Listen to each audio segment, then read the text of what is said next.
Então, pessoal, dando continuidade ao nosso conteúdo de fundamentos de enfermagem, nós vamos fazer aqui uma aula tipo recordação, revisão de dois conteúdos principais da disciplina, que são os conteúdos de sinais vitais e de via de administração de medicamento. Olá, pessoal, tudo bem com vocês? Então, dando continuidade aos conteúdos da disciplina de fundamento de enfermagem, nessa etapa final, visto que muita parte já foi dada na etapa presencial, e eu resolvi fazer uma breve recordação aqui dos conteúdos de sinais vitais e de via de administração de medicamento. Então nós vamos fazer uma reprise aqui desses seguintes sinais vitais, e após a explanação desse conteúdo, a gente vai ter mais uma atividade, e aí encerra-se a parte avaliativa da disciplina, ficando para depois, quando voltar no presencial, apenas as questões relacionadas à prática. Então aqui nós vamos recordar temperatura, pulso, pressão arterial e respiração. A dor não vou comentar muito não, mas vou referenciar as principais características desse sinal vital em si. Então vamos primeiramente interrogar, o que são esses sinais vitais. Por que a gente estuda tanto sinais vitais em enfermagem? O que esses sinais vitais nos traduzem relacionado ao momento que a gente faz a aferição relacionada a um determinado dado do paciente. Então vamos aqui. Então assim, o que são sinais vitais? Os sinais vitais, eles nada mais nada menos são do que sinais, são medidas de determinada coisa. A gente utiliza instrumentos para medir determinadas características do funcionamento do corpo humano. E essas medidas, elas são frequentemente obtidas pela equipe de saúde, onde nós teremos aqui a temperatura, como eu já coloquei lá anteriormente, o pulso, a pressão arterial, a frequência respiratória e o quinto sinal vital que foi incluído há pouco tempo, que seria a dor. Então assim, esses sinais, eles traduzem uma resposta de algum sistema orgânico, que vocês viram que a gente estudou em anatomia e fisiologia, o funcionamento do organismo como um todo, relacionado aos parâmetros, o que é normal e o que não é. E quando chegamos em fundamento de enfermagem, nós vimos que uma das partes mais importantes da disciplina é a gente saber medir esses sinais, saber fazer a medida desses sinais, porque esse número que é obtido quando se mede esse sinal, ele nos traz uma representação, onde essa representação pode ser a representação de estado bom de saúde do paciente ou estado de ruim de saúde do paciente. Então essas medidas, elas são indicadores do estado de saúde do paciente. Devido à sua importância, elas são referidas como os sinais vitais. Então daí a explicação de o que seja e por qual motivo de nós estudarmos sinais vitais. Bem como eles também são indicativos de necessidades do paciente. A aferição dos sinais vitais de modo correto identificam necessidades básicas do paciente, ou seja, além de refletir o seu estado de saúde, vão identificar necessidades básicas desse paciente relacionadas à estabilização dos seus sistemas fisiológicos em si. E o primeiro sinal vital que nós vamos falar aqui é a temperatura, Então assim, o nosso organismo, nós vimos lá em anatomia que o nosso organismo ele produz uma determinada quantidade de calor através das reações do metabolismo, E essas reações do metabolismo fazem com que o organismo produza essa quantidade de calor e essa quantidade de calor venha a manter todos os padrões de funcionamento dentro do que a gente considera um padrão normal. Por uma hora ou outra, essa temperatura ela tende ou a se elevar ou a se baixar, dependendo de determinadas circunstâncias desse organismo. Então a nossa temperatura ela é resultante do metabolismo, certo? A temperatura resulta do metabolismo.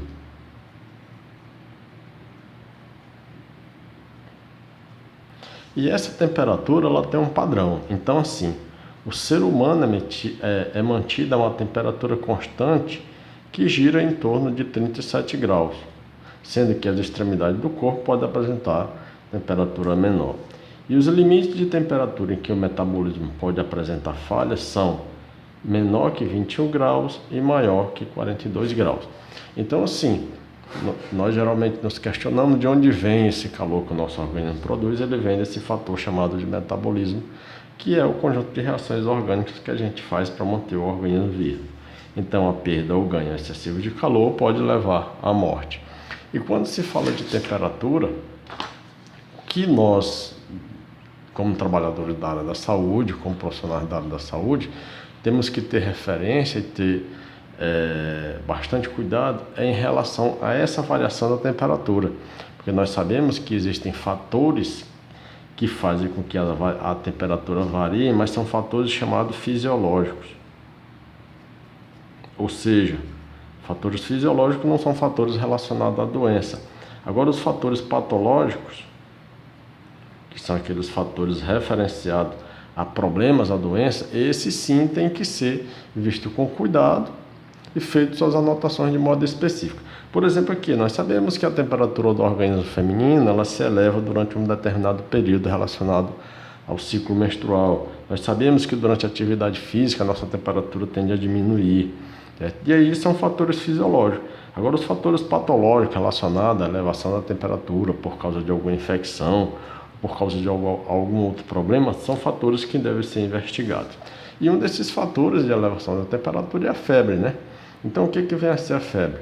É um aumento anormal da temperatura corpórea devido à produção excessiva de calor e a incapacidade dos mecanismos de perda de calor de acompanhar esse ritmo de produção de calor. Então, assim, nós produzimos calor e a gente perde calor. Quando esse calor está sendo produzido de uma maneira a qual o organismo não está conseguindo perder e controlar a temperatura, aí nós temos aqui a denominação de febre. Os mecanismos de defesa importantes: ativação do sistema imune, redução da concentração de ferro no sangue e suprimento sanguíneo de bactérias. Porque geralmente a febre ela vai aparecer devido a uma série de fatores, mas o principal fator relacionado ao aparecimento de febre é o fator infecção, certo? O fator infeccional, que esse fator infeccional está relacionado a parasitismo, ou seja, por bactérias, por vírus ou por fungo, ou seja, por que for. Então, altera outros sinais vitais, como também a frequência cardíaca e a frequência respiratória. Então, vocês estão vendo que a alteração de um sinal vital também desencadeia na alteração de outros sinais vitais, como, por exemplo, a alteração da temperatura, decorrente da presença de febre, vai desencadear no aumento da frequência respiratória e no aumento da frequência cardíaca. Desse modo, pessoal, nós não podemos esquecer as seguintes coisas, né? Nós não podemos esquecer qual é a temperatura basal normal. Então, assim, a temperatura normal do nosso organismo, temperatura basal normal, é aquela que vai oscilar de 36,8 graus Celsius, geralmente a 37,5 graus Celsius. Então, essa faixa de valor aqui é normal no nosso organismo. Quando nós temos uma elevação dessa temperatura, eu tenho um fator chamado de hipertermia. Quando eu tenho uma diminuição dessa temperatura, eu tenho um valor chamado de hipotermia. A hipertermia vai ser algo tudo que está acima de 37,5. Geralmente nós até consideramos 38 graus para frente. E a hipotermia, aquilo que está abaixo de 35 graus. Então, assim, essas variações nós temos que ter consciência, porque quando a gente medir a temperatura de determinadas pessoas e fizer essa comparação, nós temos que ter esses valores em mente para saber se o indivíduo está com a hipertermia, que aqui, traduzindo isso aqui é a mesma febre, né? Ou se ele está com a hipotermia, porque cada um desses valores alterados, ele trará uma significância relacionada às decisões e condutas para com aquele paciente. E não esquecendo também que relacionado aos locais de aferição, nós vamos ter o local de aferição oral, que é a boca, nós vamos ter o local de aferição axilar e o local de aferição retal. Recordando bem que existe uma defasagem entre esses valores e o que reflete a real temperatura do organismo é a região retal, ocorrendo maior defasagem para a região axilar, e a região axilar sendo a mais frequente de aferição porque é a mais acessível. E dando continuidade, vamos falar agora de pulso. Bom, mas antes da gente falar especificamente de pulso, vamos nos recordar aqui da seguinte coisa. Vamos lembrar do sistema cardiovascular. Então, sistema cardiovascular. O sistema cardiovascular é formado pelo coração, que esse coração é uma bomba. Alguns estudiosos dizem que é duas bombas porque tem o lado direito e o lado esquerdo. Aí nós temos as artérias, as veias e capilares. Por que eu estou colocando isso? Porque o pulso ele vai ser reflexo desse sistema aqui, do funcionamento desse sistema, onde os movimentos que o coração realiza, que são os movimentos de sístole e diástole, terão reflexo lá nessas outras estruturas aqui, nas artérias e nas veias, certo? Onde a sístole é o movimento de contração ventricular e a diástole é o movimento de relaxamento ventricular, onde terão reflexo nas artérias. E esse reflexo se traduzindo na sensação de pulso. Então, assim, o que é o pulso? O pulso é o reflexo da força de contração que o coração faz no sangue através dos seus vasos, principalmente através das artérias e depois das veias. Então, assim, é o limite palpável do fluxo sanguíneo, percebível em várias partes do corpo. O pulso é isso, que é pulso ou frequência cardíaca. Então, o fluxo de sangue pelo corpo é um circuito contínuo e um circuito fechado, onde continuamente o coração ele está realizando o movimento de sístole e o movimento de diástole. E é indicador do estado circulatório, né? A frequência de pulsação geralmente é o número de pulsações representativas no intervalo de 1 minuto. E aqui vamos para esse dado aqui. Então nós temos esse dado aqui, né? Os parâmetros de pulso relacionados às diversas faixas etárias. Então nós temos aqui a idade e o batimento por minuto.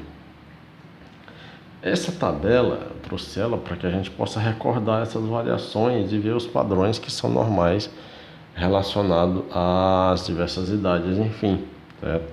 Então aqui, idade, né? E batimento por minuto, lactentes, 120 a 160, as crianças de 90 a 140, os pré-escolares, que são aqueles em faixa etária escolar, de 80 a 110, de 75 a 100 idade escolar, de 60 a 90 adolescente, e o adulto de 60 a 100.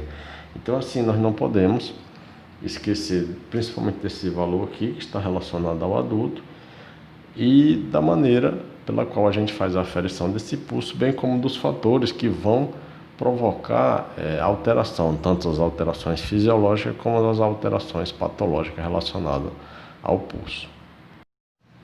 E vamos agora entender os fatores que vão de fato influenciar na frequência de pulso.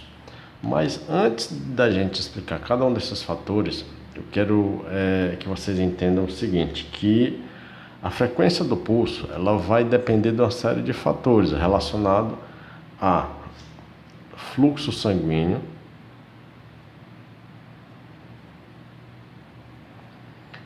e viscosidade do sangue.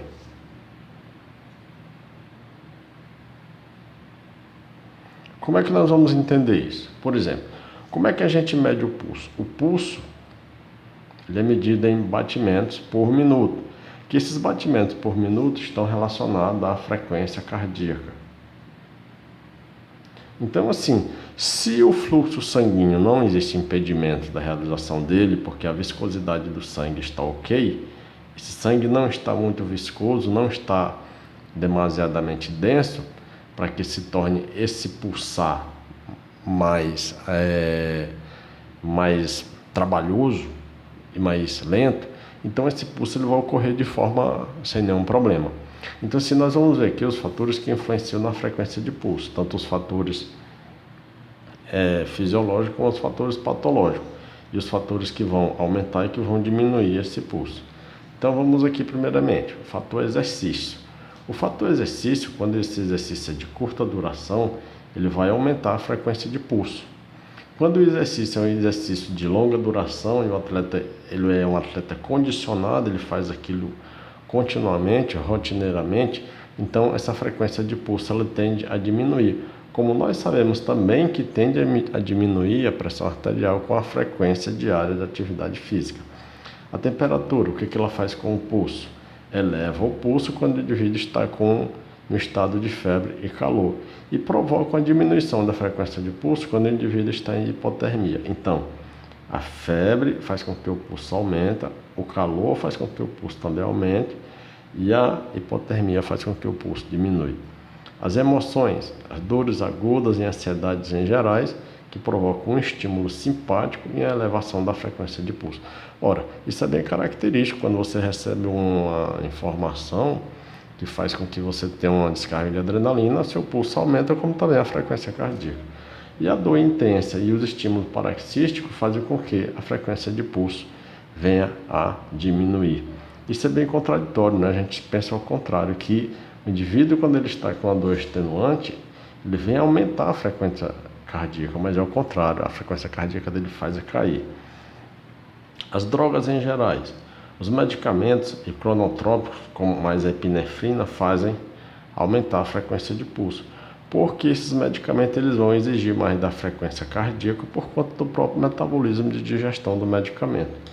E os medicamentos chamados digitálicos, que são os medicamentos ao contrário da epinefrina, como alguns vasodilatadores, eles fazem diminuir a frequência de pulso.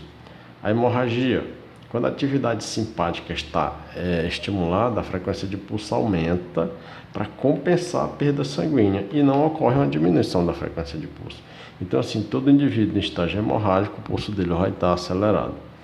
Mudanças posturais, levantar e sentar, aumenta a frequência de pulso, porque consecutivamente aumenta a frequência cardíaca, por causa de uma demanda maior de oxigênio nos músculos e nos órgãos em gerais. E o deitar-se faz com que a frequência de pulso diminua. E os distúrbios pulmonares, certo? Com a oxigenação precária, faz com que a frequência de pulso aumente, porque o organismo visa compensar esse esforço de uma respiração ineficaz com o aumento da frequência respiratória ou da frequência de pulso e mandando mais sangue para os diversos órgãos. Então, vocês não devem esquecer esses termos aqui, que a gente chama de terminologia, certo? Terminologia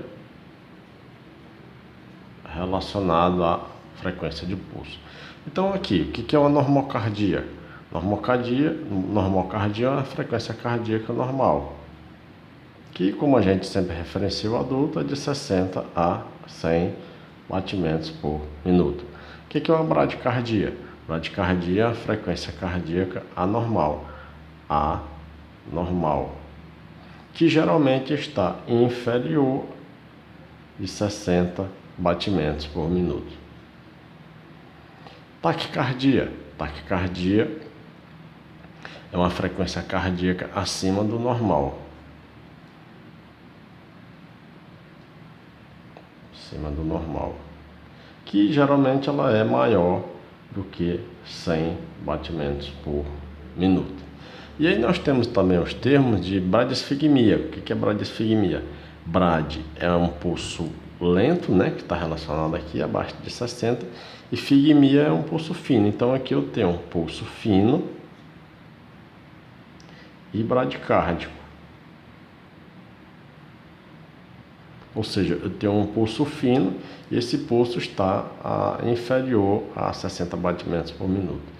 E taquisfigmia, o prefixo taque quer dizer alto, né? Eu tenho um pulso fino e taquicárdico. Pulso fino e taquicárdico. ou seja, um pulso fino e acelerado. Então, pessoal, relacionado ao pulso, vocês não podem esquecer esses termos, porque esses termos vocês têm que anotá-los quando forem fazer suas anotações técnicas no prontuário do paciente e nas anotações que vocês forem fazer relacionado ao estágio que vocês forem fazer de fundamento de enfermagem. Pressão arterial. Bom, a pressão arterial ela é definida como a força exercida sobre as paredes de uma artéria pelo sangue que pulsa sob pressão do coração. Então, o sangue flui através do sistema circulatório por causa da mudança de pressão. Ele se move de uma área de alta pressão para uma área de baixa pressão. Então, entendam o seguinte, pessoal. O coração ele realiza dois movimentos. O coração faz sístole e diástole. Esses dois movimentos estão relacionados à sístole e à contração ventricular. E a diástole ao relaxamento ventricular. Quando o coração realiza esses dois movimentos, ele ejeta sangue dentro das artérias e esse sangue vai exercer uma determinada força na parede da artéria. Então, essa força que é exercida na parede da artéria é chamada de pressão arterial. E ela surge devido ao processo de contração do coração, né? Então, por isso que é a força exercida sobre as paredes das artérias pelo sangue que pulsa sob a pressão do coração. Quer dizer que quem gera a pressão arterial é o pulsar do coração. E esse pulsar ele vai depender de determinados fatores relacionados intrínsecos ao próprio coração, como também relacionados à elasticidade da artéria e relacionado à viscosidade do sangue. Então vamos lembrar, pressão máxima é quando ocorre a ejeção de sangue para a artéria aorta, certo? Porque se vocês lembrarem da anatomia do coração, a artéria aorta ela nasce no ventrículo esquerdo, é uma artéria bem calibrosa, que recebe a pressão máxima de ejeção do ventrículo esquerdo no processo da grande circulação. Então, sistólica, pressão mínima, ocorre quando os ventrículos relaxam e o sangue permanece nas artérias, exercendo a pressão mínima, que é a diastólica. Então, a pressão máxima de contração é a sistólica e a pressão mínima de contração é a diastólica. Então, quando eu faço a aferição de uma pressão arterial e eu encontro o valor de 128 milímetros de mercúrio por 78 milímetros de mercúrio, esse valor maior aqui é sistólico e esse valor menor é diastólico. Então vocês têm que lembrar disso para poder entender melhor essa questão dos valores da pressão arterial e onde é que a pressão arterial surge, o que faz com que a pressão arterial se origine relacionado ao momento de contração e relaxamento do coração. Pois bem, é por isso que nós temos aqui nessa tabela os valores considerados normais e não anormais relacionados à pressão arterial. Então, tem aqui a classificação, a sistólica e a diastólica. Então, a pressão é considerada ótima quando eu tenho uma sistólica de 120 e uma diastólica de 80. Normal, sistólica de 130 e aqui inferior a 85. E ela é considerada limítrofe quando essa sistólica está entre 130 e 139, né? E aqui a diastólica de 89. Acima desses valores, eu já passo para a definição de hipertensão. Estágio 1, que ela vai oscilar entre 140 a 159 a sistólica, de 90 a 99 a diastólica. E vocês não podem esquecer o seguinte, que o diagnóstico de um paciente, diagnóstico de hipertensão arterial, ele não é dado em uma medida isolada. É preciso esse paciente fazer o mapa, que é a medição da pressão arterial por determinada 5 a 7 dias, geralmente uma semana, 2 vezes ao dia, e ao final disso, dessa quantidade de aferições, tem que se fazer um cálculo, uma média, para saber se de fato esse paciente ele receberá o diagnóstico de hipertenso. E uma vez hipertenso, ele pode se enquadrar no estágio 1, 2, 3, ou então numa pressão sistólica isolada, né? E sobre a aferição da pressão arterial, é o seguinte, essa gravura aqui ela vem mostrar como é que se faz a aferição da pressão arterial, né? E nós vamos ver que o local de aferição da pressão arterial sempre está relacionado ao local onde nós temos uma artéria que tem um pulsar bem característico. O local primeiramente ensinado, que a gente ensina nos cursos, é esse aqui, né? Onde nós vamos colocar a abraçadeira do manguito no braço e colocar a campânula aqui na fossa cubital para medir a quantidade de sangue que passa quando você fizer a contração do manguito aqui no braço do paciente. Mas também pode ser medido no antebraço dessa forma, como também pode ser medido nos membros inferiores na colocação aqui nesses respectivos locais onde eu tenho uma artéria femoral que desce para formar aqui a artéria pedial, e como também pode ser colocado aqui na região da coxa e o estetoscópio colocado aqui na região da fossa poplita. Então, apenas particularidades que eu acho que eu não tinha falado na disciplina de fundamento em si, quando falei de pressão arterial, mas essa gravura ela coloca bem características, né?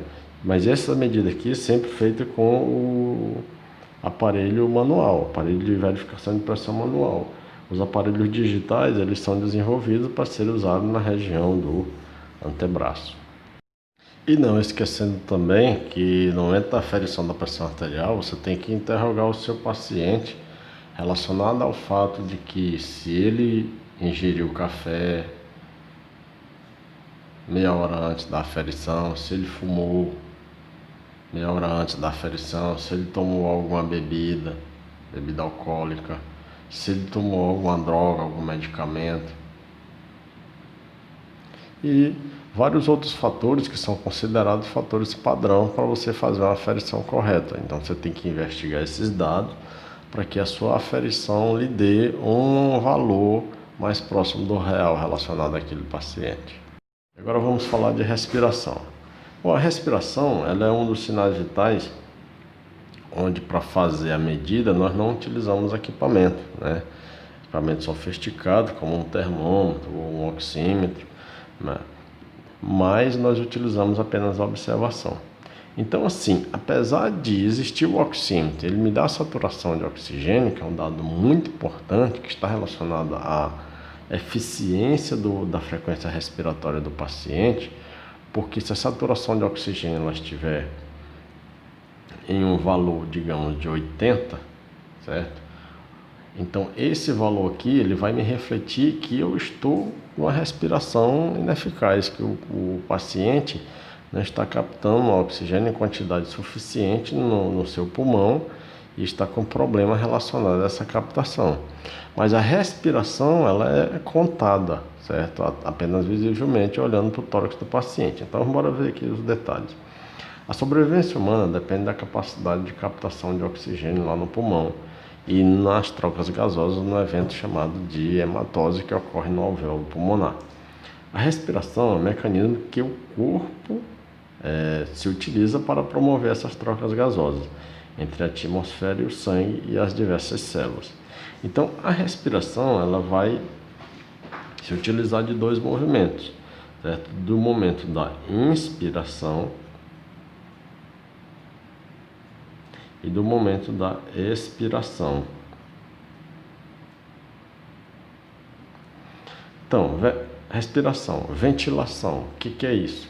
É o movimento de gases para dentro e para fora dos pulmões relacionado a esses dois movimentos aqui, que eles estão relacionados à diferença de pressão gasosa.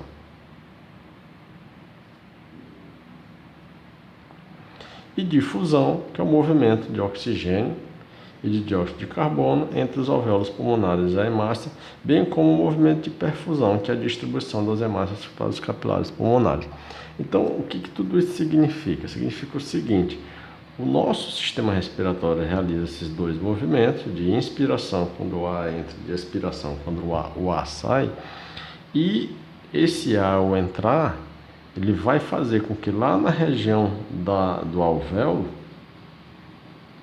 ocorra um negócio chamado de hematose, que são as trocas gasosas. E esse oxigênio, uma vez presente no sangue, vai se refletir na vitalidade para os diversos órgãos, que vai se refletir lá quando você colocar o oxigênio no paciente e ver o paciente com uma boa saturação. Se isso aqui não estiver funcionando de modo adequado, a saturação também está ineficiente.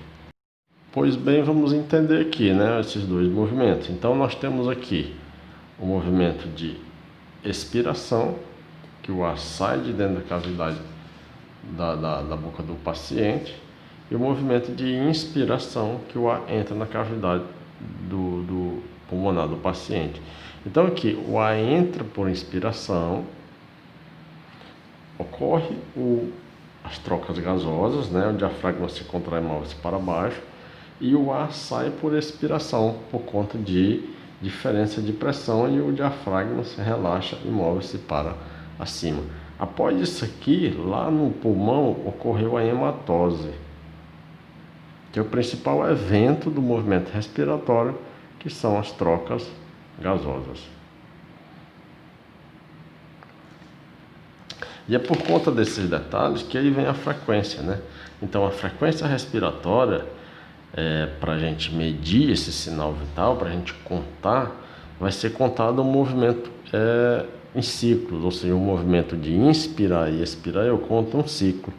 Então vamos lá, frequência respiratória, valores relativos do ciclo respiratório. Então, para eu contar eu tenho que contar uma inspiração e uma expiração, é 1. Então, recém-nascido de 35 a 40, lactente de 30 a 50, criança de 25 a 32, na faixa escolar de 20 a 30, adolescente de 16 a 19, na faixa adulta de 12 a 20 movimentos respiratórios por minuto. E por último, pessoal, nós vamos falar da dor. Bom, a dor, ela é um sinal vital que não é medido, é um sinal vital que é percebido e captado e tem uma avaliação subjetiva. E geralmente a gente pergunta para o paciente se ele está sentindo dor diante de uma escala que a gente mostra para ele. Uma escala numérica que vai variar de 0 a 10, onde eu tenho de 1 a 2, essa dor é considerada leve. E de 3 a 7, essa dor é considerada moderada. De 8 a 10, essa dor é considerada intensa. Então, assim, como não é um sinal vital que existe um aparelho, alguma coisa que faça a sua medição, ele é um sinal vital que a gente diz que ele é referido. E devido a ele ser referido, ele tem um caráter subjetivo. Porque nós sabemos que cada pessoa ela tem um seu limiar característico de dor. E algumas situações que podem ser muito dolorosas para uma pessoa, para outra já não é tão dolorosa em si.